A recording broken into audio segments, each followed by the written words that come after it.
I spent time in a quaint little import shop located a stone's throw from Piccadilly Circus in the heart of London. I wasn't looking for anything. I was just looking at the curiosities displayed there. "Hello, Michael." I heard a familiar female voice softly call a name by which no one had addressed me for a long time. I turned and found myself under the gaze of brown eyes that still make my heart beat. It's amazing what range of feelings can engulf you in a split second. I felt a thrill in my chest, surprise, confusion, a desire to hug this woman, and finally, cold bitterness. I looked at her for what seemed like 10 minutes, but probably less than 10 seconds. "Hello, Gretchen." What a surprise. I returned to watching, not really wanting to engage in conversation with her, but knowing full well that this could not be avoided. Gretchen, I knew, would never leave things as they were. "Do you have a few minutes to chat? I'll let you buy the girl some coffee and we can talk," Gretchen suggested teasingly. "I don't think so, Gretchen. I have time, but I'm not sure we have anything to talk about," I said categorically. I didn't want to be polite to the woman who had ruined my life. I knew she would persist, but she would have to work hard for it. I heard a quiet sigh and then, "Please, Michael, I'd really like to talk to you and I'll buy some coffee." I stared at her blankly for a while and then gave up. "Fine, but call me Mike. I don't go by Michael anymore." She rolled her eyes slightly and said with a hint of arrogance, "I think I've earned the right to call you Michael if I want." "Okay, Pookie, have it your way," I replied. She was visibly shocked that I was using a long-buried term of endearment that I had used when we were together. On happier days, I would teasingly approach her from behind, hugging and caressing her. I always said in a whiny voice, "Come on up, Pookie, and give me some love." "I'm in need, Pookie. I have to get you. Please, Pookie. Let's take off our clothes." She invariably screamed and giggling said, "Get away from me, pervert. You won't get any love until I'm ready. Go take a cold shower, booger." Often, these one-act plays would lead to me playfully chasing her around the house and her splashed on me from a kitchen spray bottle. It was all fun, and we both enjoyed it. Those were good times. She was very embarrassed and thought for a second. "You are right, Mike," she said softly and sadly. I was surprised by her reaction and felt that there was much more behind this surrender than words could explain. She cheerfully walked up to the counter and spoke to the owner in a language I had no idea about. The short Asian woman behind the counter looked at me, nodded solemnly, and then bowed, inviting us into the small coffee bar at the back of the store. In front of the bar were 2 small tables surrounded by wicker chairs. We chose a table, sat down, and a smiling woman brought us 2 coffees.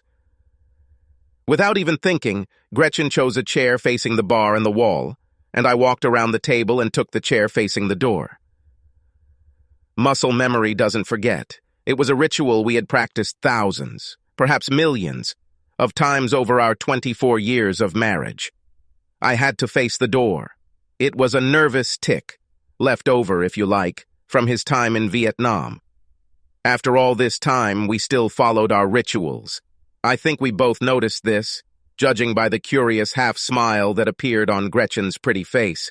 We sat in silence for a long time, and despite all my efforts, my thoughts returned to the moment when I last saw this beautiful woman, my ex-wife. We lived in a small town in Connecticut, and I considered us a happily married couple. Over the past few months, my wife has seemed distant to me. I saw and talked to her every day, but I felt that there was a disconnect between us. I tried to ignore it and redoubled my efforts to attract her and bring her closer to me again, to make her happy. 2 of our children had already left home by that time, trying to gain a foothold in their new roles as adults. Brett, our son and our oldest, was 23 years old and just out of college. During his senior year, he married a sweet girl named Amy, whom everyone adored. He and Amy both work in New York and commute by train to their small townhouse in New Jersey. They achieved some success and we're stayed deeply in love with each other. It was wonderful to see. Our second child was our fireball daughter, Misty, who was 21 years old. She is the apple of my eye and our wild child. I held my breath and my composure most of the time she was at school. However, by her second year of college, she finally realized that all the no's we heaped on her were for her own good, calmed down, and would soon graduate with her undergraduate degree, often appearing on the dean's list, like this. I was editing an article that was supposed to appear in one of my employer's magazines when my wife called me. "Hello, Michael. This is Gretchen. Would you like to have lunch with me today? I know this is an urgent invitation, but I thought it would be fun to do something different for a change." I was delighted. "Sure, baby. That sounds like a great idea. I'm glad you called. Do you have a place in mind, or should I choose? Meet me at the Paris Cafe in, say, 45 minutes. Is that okay with you?" Gretchen asked in a professional, measured tone. It felt like there was still distance, but at least it was a start. I was overjoyed and really hoped for a thaw in our relationship. "I'll be there with the bells." "Maybe I should wear something else?" I said with a grin, trying to diffuse the situation and show how pleased I was. "Yes, please," she answered, not very cheerfully. "Okay, see you at, 12:15. Thanks, baby, that's a great idea." "I love you," I said, standing up from the table with a huge grin on my face. She simply said, "Okay, see you soon." I hurried to my car and drove across town to meet my beloved wife for lunch. I cannot describe how delighted I was by this simple gesture on her part. When I entered, she was sitting at the table with a glass of wine. I touched her shoulder and leaned in to kiss her. She turned her head slightly and offered me her cheek. I guess that should have told me something. I said, smiling stupidly, "Hello, beauty. Are you looking for a mate?" She grinned slightly. "Let's order so that we have more time to talk later." We placed an order and she started talking about some translation projects she was working on at International Trade, an import-export company where she worked as a language specialist. I ate and listened to her, but began to feel a little awkward. She hardly touched her food.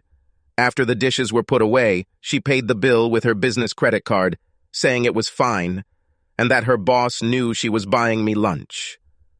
She looked down for quite a long time and was silent. I was about to ask what was the matter when she, looking me straight in the eyes, said, "Michael, you can't say it that easily. Michael, I've been having an affair for about 8 months. I love him and want a divorce." I was stunned, shocked, and destroyed in one fell swoop. I looked at her silently and could not speak. My world split in half in an instant.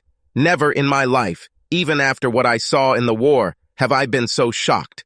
I was broken at the core. I couldn't think. I couldn't speak. Everything was lost. I was lost. She went on to tell me that he was extremely rich, a billionaire in fact, and that he would bear all the costs of the divorce. Since he is so rich, they will not ask for anything in the divorce. I could keep it all for myself. I seem to remember her saying something about how my little property would remain untouched. At the word property, she made a disgusting gesture with quotation marks in the air. I knew she was talking, but I didn't really hear anything. It was as if I was in a tunnel where I saw my wife's lips moving, but did not hear a sound. All the words were like bells ringing for my death. Then she continued, "This is what I really want, Michael, and it is in our mutual interests if you do not resist. Fighting this will only prolong the agony, but the result will be the same. I'm leaving for Europe with him tonight and won't be back anytime soon. At least not until the divorce is final. Please allow this to happen without interference. You have always been interested in my happiness, and that is what will make me very happy. I'll call the kids when I'm settled in Paris. I'm not sure how they'll take it, but you don't have to worry about it." With these words, she got up and left my life, and I still sat there, not believing what had happened. The children, as it turned out, did not take it very well. They were just as stunned and hurt as I was. She never called them, and I had to break the news to them myself. I was actually accused of killing her and disposing of her body. The months that followed my wife's departure were terrible. The kids and I argued, bitterly, internally, delving into what we did to make this happen and exchanging accusations. I was able to get the name and some information about Gretchen's beau from her office. Then I started searching the internet for any photos or articles about him.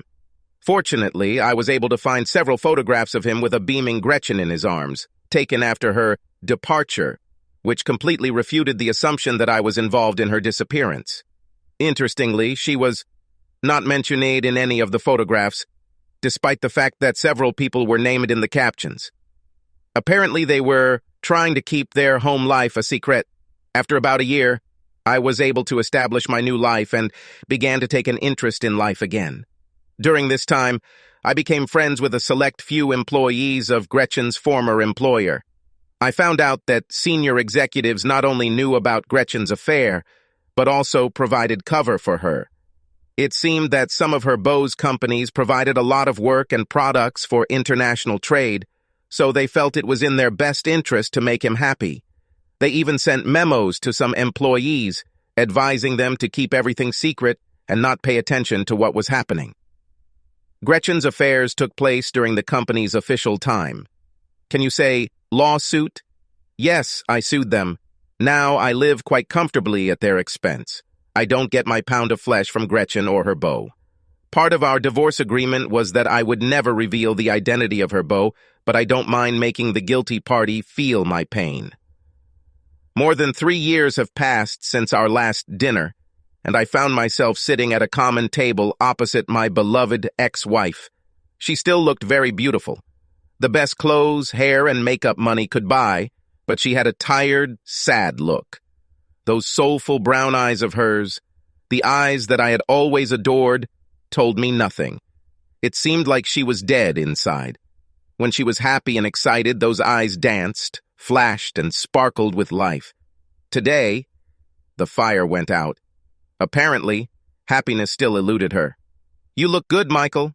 Mike, you may have lost weight and become a little more muscular." She began the conversation. "Thank you," I said simply. This was her show. She wanted it, and she could pull it off. "I can't believe we actually ran into each other in London." "What are the chances?" she continued. "Yes, that's pretty hard to believe," I retorted. "In my new position, I do a lot of translation and even learned a couple of new languages." She continued to fish, looking for an opportune moment. "This has always struck me about you. You are a very talented and beautiful woman," I finally opened up. She suddenly lowered her eyes and shed tears. "Thank you," she whispered. "I haven't been getting any recognition lately. I'm not sure anyone even knows that I'm alive. I thought your husband would expose you to everyone. He never married me. I'm just a sex toy that can speak multiple languages. If he wants to make a good impression on someone, he takes me out to show them how to have a good time and talk to them in their language. A 40-year-old American woman who can speak more than just English, can show people around and pretty much anywhere, and is willing to have sex is, I think, rare. I have become a valuable slut," she said sadly. "What? Why don't you leave?" "Get on the next planey and get out of Dodge," I said heatedly. "It's complicated. I live very, very well, but I am constantly being watched. It would be very difficult for me to leave. Now I can talk to you only because we met by chance and I didn't leave the store. Also, Marika, the owner, is a friend of mine and she kind of covers for me if I need to hide for a while. It sounds terrible, but I think it's your choice. Okay, let's change the subject. Why didn't you ever call your kids? It was very difficult for me to convince them that I did not kill you or dispose of your body. They were truly devastated that they never heard from you. Now I insisted on answers. She only seemed to sink deeper into sadness. I wasn't allowed. I left that same day on a private jet, and access to my old life was completely cut off from me. Like I said, I'm constantly being watched." She suddenly leaned forward and looked straight at me. "Michael, I can't tell you how many nights I lay alone in a big house in an exotic place and wished that I was still lying next to you in our house in Connecticut. God, I miss you and us. I felt myself falling back into an old habit. Fix everything so Gretchen can be happy." I saw how I was being sucked back in and froze. Wait, I said, raising my hands in surrender. "I can't fix your life for you. Moreover, I will not fix your life. How dare you sit here and whine about your life? You made it. You chose it. A whole series of people that I love very, Much have had to live and cope with the situation that you created for them. It was not what they wanted or chose for themselves. Their lives were forever changed because of the choices and decisions you made without their consent or input. I happened to run into you for the first time in 3 years, and you're only talking about yourself? I'm already tired of listening to you. Do you even realize that you have never asked about your children? What kind of mother does that? For your information, you are now a grandmother. Brett and Amy have a sweet little girl who will be 2 years old in a couple of months. In case you're wondering, her name is Brianna Lynn. Your daughter Misty, remember her? She plans to marry a very nice guy named Trevor in about 6 months. She still hopes that you will be at the wedding, but it is really difficult when we have no address or way to contact you. Perhaps I'll send an invitation here. I started to hyperventilate and paused, but I was on a roll. All my hidden anger and resentment spilled out. As for me, what did I do to deserve the treatment you subjected me to? I loved you with everything I am and everything I had. You left me without even saying goodbye. Do you even realize that you never apologized for ruining my life? Don't sit here and whine. You ruined everything. You've lost us. You lost me. Are you looking for a shoulder to cry on? You can't do that here. You killed that privilege 3 damn years ago in a little cafe in Connecticut. I was about to get up and leave, just like she did 3 years ago, when an angelic voice, with a clearly English accent, burst into the hot twilight. Mike, I sure as hell can't leave you alone for 5 minutes without you chatting with some beautiful woman. I swear, I should beat you to a pulp, she joked, trying to look angry, but her green eyes flashed with mischief. I was so caught up in my tirade that I didn't even notice Pamela enter. I smiled warmly. Hi, baby. Pamela, meet Gretchen, my ex-wife. Gretchen, this is my friend, Pamela. Gretchen had not yet recovered from my verbal attack, and now she was face to face with her replacement. She was silent and tried her best to maintain her composure. Pamela simply extended her hand in the traditional friendly gesture and said, smiling, I'm very glad to meet you, Gretchen. Mike mentioned you often, but not very warmly, I'm afraid. I guess I should thank you for letting that horny guy go and giving me the chance to latch onto him. He can cause a lot of trouble, but I am gradually getting accustomed to him. Pamela looked at me and smiled widely. She gently stroked my shoulder and continued, Mike, my crazy Yankee, I'm afraid we have to go if we want to catch the train to Ely. Sorry to interrupt you, but I'm worried about time. I patted her on the leg. Don't worry, my sweetie. I'm just finishing up. Then I turned to the still resisting Gretchen and said, It's time for us to run, but thank you for the coffee and for giving us your time. I'll say hi to the kids from you and tell them that you said you loved them, even though that's a bit of a lie. I shook her hand and then said, I hope you find happiness someday, Gretchen, but I'm afraid you're looking for it in the wrong place. Thank you also for 23 good years. Mostly these have been happy years for me, and I really thank you for that. Goodbye, Gretchen. Gretchen continued to sit there, looking as shocked as I had 3 long years ago. Pamela and I went out into the bustling life of London to meet the appointed train. She never asked about the meeting, but I think she heard enough to know that it was not a joyful reunion. For the first time in a long time, I felt free. Yes, I felt free, and even a little happy. Subscribe to our channel so that your second chaff doesn't cheat on you, and go ahead and listen to the next story, because this story is nothing compared to the next one. If you're under 18, don't even think about listening to the next one.